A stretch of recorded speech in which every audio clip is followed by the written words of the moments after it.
ఇప్పటి వరకు మౌనంగా ఉండే సమయం అయిపోయింది. దేశ ప్రజల క్రైస్తవ్యం హక్కుల కోసం, క్రైస్తవుల కోసం ఆయన పోరాడి మనందరి కోసం, తెలుగు రాష్ట్రాల కోసం, ఇంకా దేశంలో ఉన్న ప్రతి యాంటీ కన్వర్షన్ లా బిల్ ని పాస్ చేసిన ఛత్తీస్గఢ్, జార్ఖండ్, హిమాచల్ ప్రదేశ్, ఉత్తరప్రదేశ్, గుజరాత్, ఒడిస్సా, అరుణాచల్ ప్రదేశ్ ఇలా ఉన్న 28 స్టేట్స్ లో 12 స్టేట్స్ బీజేపీ ఉన్న ప్రతి స్టేట్ లో కూడా యాంటీ కన్వర్షన్ లా అనేది తీసుకొచ్చారు. అన్నని చంపడానికి గల కారణాలు ఇదే ఉంటే ఇంకోటి కూడా ఉంది. ఆయన చర్చ్ లో సర్మన్స్ చెప్తున్నప్పుడు ఐఐటి ఖరగ్పూర్ కి అసమాన తలంటుతాము అని ఒక వీడియో కూడా ఉంది, ఆయన చెప్పడం జరిగిందంట. సో నాకు వచ్చిన ఇన్ఫర్మేషన్ బట్టి ఫేక్ రీసెర్చ్, ఇండియాకి సంబంధించిన ఫేక్ రీసెర్చ్ అంటే లైక్ ఆవు పేడలో మినరల్స్ ఉన్నాయి, ఆవు యూరిన్ లో తాగితే మంచిది, బలము, లేక ద్వారక ఉంది, వారధి ఉంది. సో ఇలాంటి కైండ్ ఆఫ్ ఒక ఫేక్ రీసెర్చ్ అన్ని చూపించినప్పుడు అమాయక ప్రజల్ని, అమాయక హిందువుల్ని నమ్మించినప్పుడు వీళ్ళు వెళ్ళి వాళ్ళతో పోరాడమో ఏదో చేస్తారంట. కంప్లీట్ ఇన్ఫర్మేషన్ అయితే బయటికి రాలేదు. అండ్ ఇదొక రీజన్ కూడా ఒకటి. అండ్ ఏదైతే మనువాదం నుండి వచ్చిన ఈ క్యాస్ట్ సిస్టమ్ ఉందో, ఈ హిందువుల పుస్తకాల నుండి క్యాస్ట్ సిస్టమ్ వచ్చిందో దాన్ని బయటికి తీసుకురావటాన్ని వాళ్ళు చేసిన అరాచకాలు అన్ని ఇప్పటి వరకు దాచిపెట్టారు. కానీ అవన్నీ బయటికి తీసుకురావటం వల్ల వాళ్ళవన్నీ బయట పడిపోతున్నాయి కాబట్టి అదొక రీజన్. ఎందుకంటే దీని వెనకాల చాలా పెద్ద పొలిటికల్ ఎజెండా ఉంది కాబట్టి వాళ్ళు ఇప్పటి వరకు చేసినంతా, ఇప్పటి వరకు చెప్పిన అబద్ధాలంతా వేస్ట్ అయిపోతున్నాయి. భారతదేశానికి చెందిన హిస్టరీ అంతా బయటపడడం వల్ల.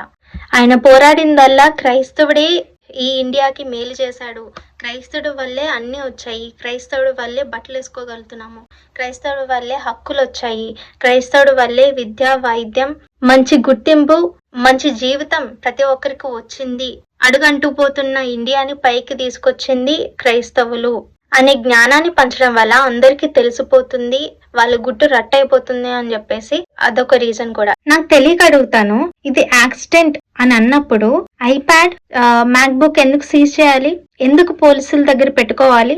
ఇది క్రైస్తవ సమాజం అడుగుతున్న ప్రశ్న. 1805 నుంచి చాలా ఇన్ఫర్మేషన్ లైక్ మనుధర్మం చేసిన అరాచకాలు గాని, అక్కడ నుండి అణచివేతకు గురవ్వబడిన దళితుల్ని ఆదరించడానికి వచ్చిన క్రైస్తవ మిషనరీస్ ఎలాగైతే పోరాడి హ్యూమన్ రైట్స్ కోసం గాని, ఫండమెంటల్ రైట్స్ కోసం గాని, దళితుల హక్కుల గురించి, అంచబడిన వారి హక్కుల గురించి ఆయన చాలా ఇంపార్టెంట్ డాక్యుమెంట్స్ అన్ని, లీగల్ పాయింట్స్ అన్ని ఆయన దగ్గరుండి రాసుకున్నారంట. అఫ్ కోర్స్ ఎవరి హియరింగ్ కి వెళ్ళినా సరే ఒక లాయర్ని పెట్టుకోకుండా వెళ్ళామనంటే ఎంత బ్యాక్గ్రౌండ్ వర్క్ చేసి ఉండాలి, ఎంతో కొంత నోట్స్ ఆయన రాసుకుంటారు. ఎందులో రాసుకుంటారు? యూజ్ చేసిన ఐప్యాడ్ లో గానీ, మ్యాక్ బుక్ లో గానీ. ఈ ఎవరైతే హతమార్చారో ఆ దుండగులు ప్రైవేట్ పార్ట్స్ ని ఎందుకు కాల్చారు? ఇప్పటికే వచ్చిన ఇన్ఫర్మేషన్ బట్టి ఫోన్ లాక్ తీయడానికి అనేసి, డబ్బులు కాజేయడానికి అనేసి. కానీ దీని వెనుకున్న నిజమైన రహస్యం ఏంటంటే ఈ ఐప్యాడ్, ఐఫోన్ పాస్వర్డ్ కోసం ఆయన్ని కాల్చారు. ఒక రూమర్ కూడా వచ్చింది, 1 గంటకి మెసేజ్ వెళ్ళింది ఆఫీస్ డీటెయిల్స్ గురించి అని. ఆఫీస్ డీటెయిల్స్ కాదు ఇవి అని నేను అనుకుంటున్నాను, చాలా మంది అనుకుంటున్నారు. ఆయన్ని చిత్రహింసలు చేసి అంతలా హింసించి చంపారు. ఎందుకంటే ఈ పాస్వర్డ్, ఈ డీటెయిల్స్, దీనికి ఈ కేసుకు సంబంధించిన డీటెయిల్స్ కోసం ఆయన చిత్రహింసలు చేశారని అందరూ నమ్ముతున్నారు. ఇంకొక క్రైస్తవ సమాజానికి వచ్చిన డౌట్ ఏంటంటే ఐఫోన్ కి ఖచ్చితంగా ఫేస్ ఐడి ఉండాలి. ఐఫోన్ ఫేస్ ఐడి ప్రకారం ఫేస్ ఉన్నా సరే కళ్ళు మెయిన్ ఇంపార్టెంట్, కళ్ళతోనే అది అన్లాక్ అవుతుంది. ఆయన చనిపోయారు కాబట్టి కళ్ళతో తీయడం అసాధ్యం. ఇంకొకటి ఫింగర్ ప్రింట్ చనిపోయిన తర్వాత బ్లడ్ సర్క్యులేషన్ అవ్వదు కాబట్టి ఫింగర్ ప్రింట్ పనిచేయదు. గౌరవనీయులైన పోలీసులు ఫోన్ అన్లాక్ ఎలా చేశారు, అన్లాక్ చేసి ఎలా ఫోన్ చేశారు అంటే చాలా మంది వేస్తున్న ప్రశ్న ఏంటంటే ఈ దుండగులు అన్లాక్ చేసిన పాస్వర్డ్ వీళ్ళకి కూడా తెలుసా, దీని వెనకాల ఏమైనా కుట్రుందా అనేసి. ఇది యాక్సిడెంటే అని అన్నప్పుడు, ఎవరు మర్డర్ చేయలేదు, ఇది హత్య కాదు అని అన్నప్పుడు ఐప్యాడ్ కానీ మ్యాక్బుక్ కానీ ఇవన్నీ దగ్గర పెట్టుకోవాల్సిన అవసరం ఏంటి? ఫ్యామిలీ మెంబర్స్ కి ఇవ్వాలి కదా, అవి సీజ్ చేయడం ఎందుకు? ఫ్యామిలీ మెంబర్స్ కి ఇవ్వాలి కదా. దీని వెనుక అందరి హస్తం ఉంది అని అందరికీ అర్థమవుతుంది, అందరూ చెప్పుకుంటున్నారు బయట. పెద్దలు ఎవరైతే పోరాడే వాళ్ళు ఉంటున్నారో వాళ్ళు వాళ్ళ గురించి తీసేసుకోండి. ఒకవేళ ఇచ్చేసినా సరే ఇన్ఫర్మేషన్ తెలియదు కాబట్టి ఒకవేళ ఇచ్చేసినా సరే డేటాని మళ్ళీ వెనక్కి తీసే అవకాశం ఉంది. ఈ యాంటీ కన్వర్షన్ లా గురించి ప్రతి ఒక్కరు తెలుసుకోవాలి. ఈ ఇన్ని స్టేట్స్ లో చాలా వరకు వీడియోస్ మనం సోషల్ మీడియాలో చూస్తున్నాం. ఎంత భయంకరమైన సిచ్యువేషన్స్ క్రిస్టియన్స్ కుందో. మొదటిగా దీన్ని బారిన పడేది, ఈ లాకి బాధితులయ్యేది మొదటిగా పాస్టర్స్, తర్వాత క్రైస్తవులు. అసలు మతం మారటం అనేది, మతాన్ని తీసివేయడం, మతాన్ని యాక్సెప్ట్ చేయడం, ఏ మతమైనా సరే, హిందూ నుంచి క్రిస్టియన్ గా అవనివ్వండి, క్రిస్టియన్ నుంచి హిందూగా అవనండి, అది ఏ మతం స్వీకరించినా అది మనకి రాజ్యాంగం ఇచ్చిన హక్కు. ఆర్టికల్ 18 ప్రకారం universal declaration of human rights అంటే everyone has right to freedom of religion or belief or to become non religious. అంటే మనం మతాన్ని ఏ మతమైనా స్వీకరించవచ్చు, ఆర్ అట్లీస్ట్ మనం ఎథీస్ట్ గానే ఉండొచ్చు. ఆర్టికల్ 18 ప్రకారం అది మన హక్కు, రాజ్యాంగం ఇచ్చిన హక్కు. Article 18(1) international covenant on civil and political rights (ICCPR) freedom to have or to adopt a religion or belief. అది ఏ నమ్మకమైనా కానీ, ఏ రిలీజన్ అయినా కానీ మనం స్వీకరించే హక్కు ఉంది. ICCPR ప్రకారం వర్షిప్, అబ్జర్వెన్స్, ప్రాక్టీస్, టీచింగ్. మనం అబ్జర్వ్ చేయొచ్చు, వర్షిప్ చేయొచ్చు, అది ఏదైనా కానీ టీచింగ్ చేయొచ్చు. అది రాజ్యాంగం ఉన్నా సరే లేనట్టుగా వీళ్ళు దాదాపు 12 రాష్ట్రాలకి ఈ రాజ్యాంగానికి విరుద్ధంగా, అంటే చట్ట విరుద్ధంగా ఈ యాంటీ కన్వర్షన్ లా బిల్ అనేది పాస్ చేశారు. అంటే ఎవరి ఉద్దేశంతో, ఎవరిని అంటే రాజ్యాంగం ఇక్కడ ఉన్నట్ట చచ్చిపోయినట్ట? అంటే ప్రజల హక్కుని కాలు రాసి బలవంతంగా ఎవరు మత మార్పిడి చేయగలరు? బలవంతంగా ఎవరి మనసును మార్చగలరు? అది ఒక మనసుకు సంబంధించింది. ఒకవేళ బలవంతంగా కత్తి పెట్టి పీక మీద మార్పించారు అని అంటే అది నిజంగా తప్పే. అది ఎవరైనా కానీ ఖచ్చితంగా కత్తి తీసాక మళ్ళీ వాళ్ళకి సంబంధించిన వాళ్ళ ఇష్ట దైవాన్ని కొలుచుకుంటారు. అది మనసుకు సంబంధించింది కాబట్టి, అది మనసులో కొలుచుకునే విధానం కాబట్టి. మనం చూసాం సోషల్ మీడియాలో ఎన్ని రకాల వీడియోస్.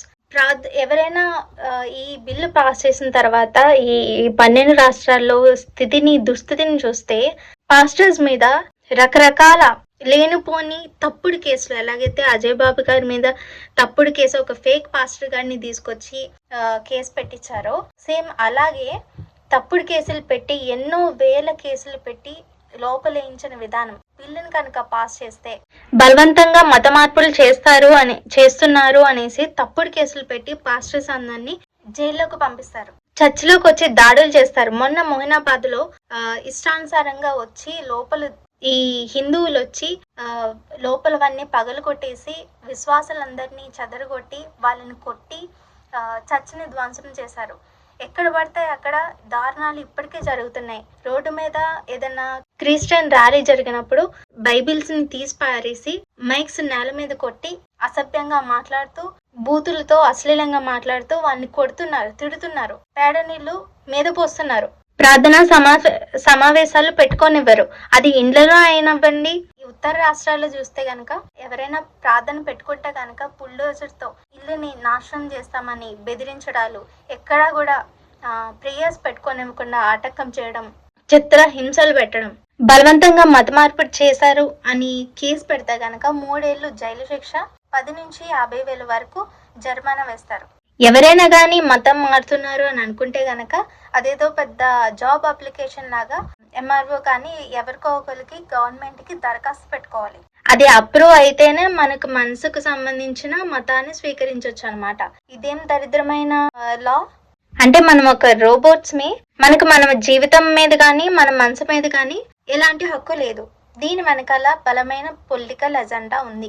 దేశాన్ని పరిపాలించాలంటే, నాయకులు అవ్వాలంటే ఒక మతాన్ని అడ్డు పెట్టుకుని ఏదో మతాన్ని ఉద్ధరిస్తున్నట్టుగా మనుషుల మధ్య చిచ్చులు పెడుతూ అధికారాలని అనుభవిస్తున్నారు. ఈ హిందువులకి ఆర్య బ్రాహ్మణ ఈ భావజాలం అర్థం కావట్లేదు. ఈ ఆర్యులు వేరు, హిందువులు వేరు. ఆర్యులది డివైడ్ అండ్ రూల్ పాలసీ. వాళ్ళు మనుషుల మధ్య చిచ్చులు పెడతారు, మనుషుల్ని విభజించి పాలిస్తారు. ఒక మతాన్ని గాని ఒక భావజాలాన్ని పక్కన పెట్టుకుని అది నింపుతూ లైక్ ఈ ఆర్యులు అనేవాళ్ళు నాజీ హిట్లర్ వీళ్ళెంత కిరాతకంగా ఉంటారు. ఎంత వీళ్ళ భావజాలాన్ని ప్రశ్నించినా ఏం చేసినా ఇదొక డిక్టేటర్షిప్. వాళ్ళు ప్రశ్నించినా వాళ్ళ భావజాలానికి ఎదురు తిరిగినా వాళ్ళ భావజాలం నమ్మకపోయినా సరే వాళ్ళని ఇష్టానుసారంగా జైల్లో పెట్టించడము, లేదంటే కొట్టడము, లేదంటే చంపడము. వీళ్ళు చంపడం తప్ప వీళ్ళకి అడ్డొస్తే ఎవరిని కూడా వదిలిపెట్టరు.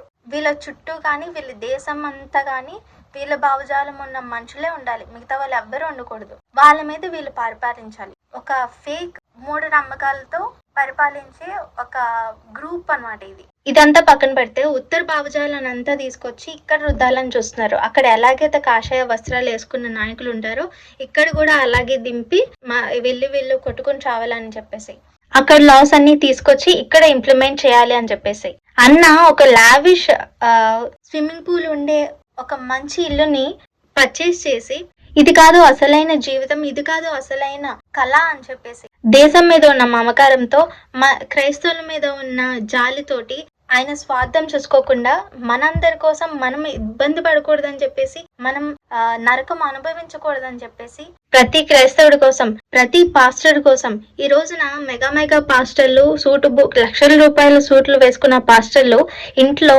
వచ్చిన డబ్బులు దశంభాగాలు కానీ కానుకలు కానీ లెక్క పెట్టుకోవడంలో చాలా బిజీగా ఉన్నారు.